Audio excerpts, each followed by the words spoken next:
नाज़िरगढ़ यासीन में सखर पुलिस पारां सिंध यूनिवर्सिटी के शागिर्द इरफान जतोई के जुड़तू मुक़ाबले में मारण खिलाफ वारसन जतोई बिरादरी के माण्हुनि एहतजाज जी मुज़ाहिरो करे धरणो आयो।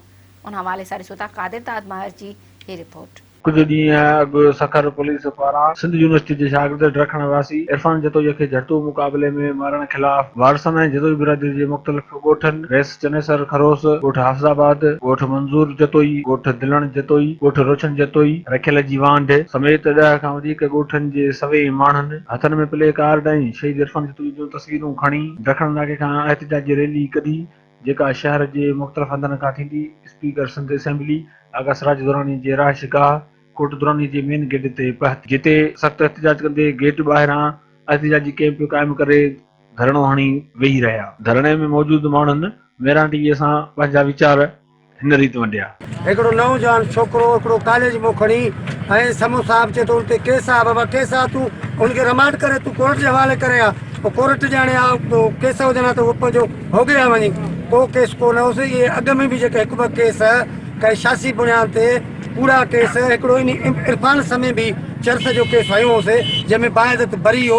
उहे मालिकनि वटि असां वटि जजमेंटियूं पियूं आहिनि, न रुको छो न छा। हिकिड़ो पैसनि जे एवज़ 25 लख रुपया वठी उन हिकिड़े नौजवान खे बेदर्दी सां क़तल कयो। आगा साहब 3 ॾींहं हुआ, 3 ॾींहं गुज़री विया आहिनि, 4 ॾींहं पूरी सिंध में एहतिजाज हले थो त आगा साहब कोन। एहतिजाज त पंहिंजी जाइ ते, पर ईअं बि न चयो अथई त मां कोई नी बिरादरी जे माण्हुनि सां ॾुख में गॾु आहे। सो इन जे करे असां इहो धरणो आहे त जेसि ताईं आगा साहब असांजी मालिकी न कंदो, आवाज़ न उठाईंदो, असां आगा साहब माण्हू कंहिं माण्हू कमेंट में चवंदा त बाबा आगा साहब मारियो अथव या धरणो ताणो।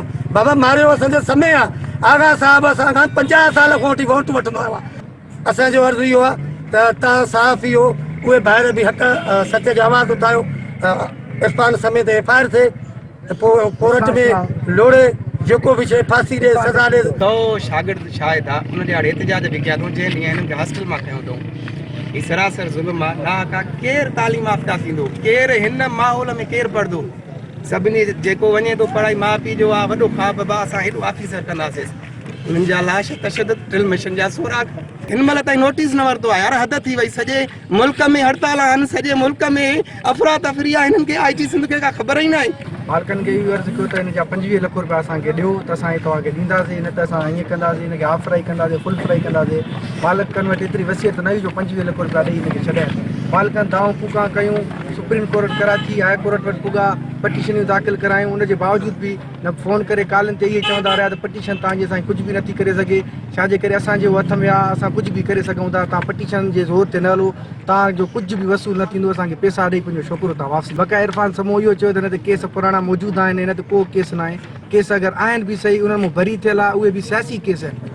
को ज़ाती को फौरन में धाड़नि में करे ॻाल्हि थो करे त जज अॻवान जे केसनि में, फौरन जे केसनि में अगरि इहे केस हुजनि हा त इरफान जतोई सरेआम न घुमे हा, यूनिवर्सिटी में न पढ़े हा, हॉस्टल में न पढ़े हा, दोस्तनि सां गॾु हुजे हा, मोबाइल यूज़ न करे। अगरि एतिरो दहशतगर्द हुजे हा त इहा ॻाल्हि सॼी कूड़ी आहे। इरफान समूह इहो ग़लति ॻाल्हि थो करे। अगरि हिननि इहा ॻाल्हि कई त असां मुक़ाबिलो ॼाणा, मुक़ाबले में असां मारियो आहे। मां SP खां इहो सवाल थो कयां, ठीकु आहे, अगरि तव्हां बकोल तव्हांजे चवण था SP मुक़ाबले में तव्हां हिनखे मारियो आहे, छा हिनखे ड्रिल मिशन मुक़ाबले जे दौरान थिया? ड्रिल मिशन जा सोराख़ तशदुद थिया, बाहूं भॻल आहिनि, ॿियो हिनखे गोलियूं लॻल आहिनि, एतिरो टार्चर थींदो आहे। ही छा सिंध यूनिवर्सिटी जो शागिर्द हुयो, हिन जे करे